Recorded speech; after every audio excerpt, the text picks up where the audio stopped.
Voici pour vous ma recette des nuggets de poulet, un jeu d'enfant.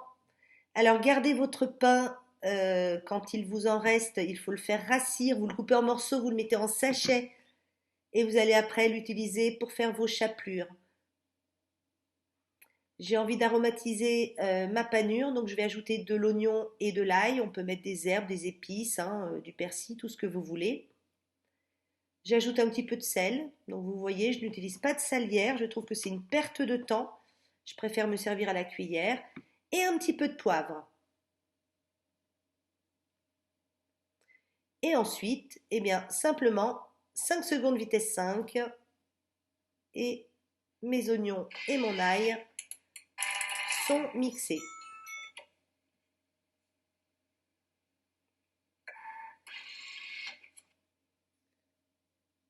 Je vais racler les parois du bol. Un conseil, je prends toujours le bol en main pour racler. Premièrement, ça me permet d'être à hauteur et pas penché sur mon thermomix sur la pointe de mes pieds.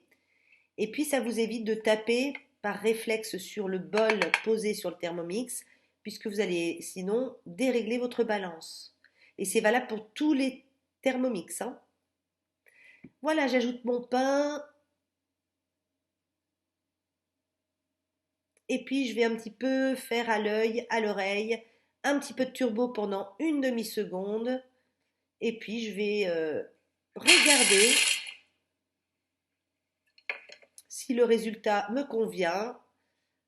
Donc, c'est trop grossier pour moi. Je vais donc eh bien, faire plutôt une seconde en turbo.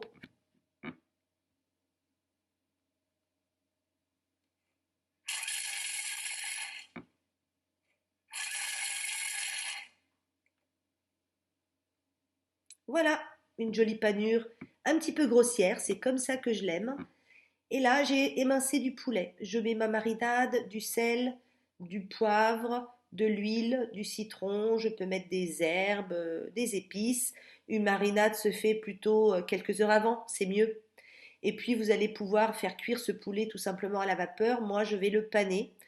Il y a une recette sur Cookidoo, vous pouvez faire des nuggets où vous allez mixer votre poulet. Je vous recommande de mixer en même temps des légumes et comme ça vous allez faire des nuggets colorés et puis faire manger des légumes aux enfants.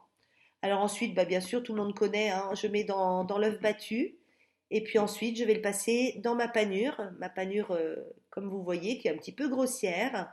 J'aime bien, ça craque sous la dent donc c'est plus sympa. En attendant, j'ai mes endives coupées en deux qui cuisent au varoma.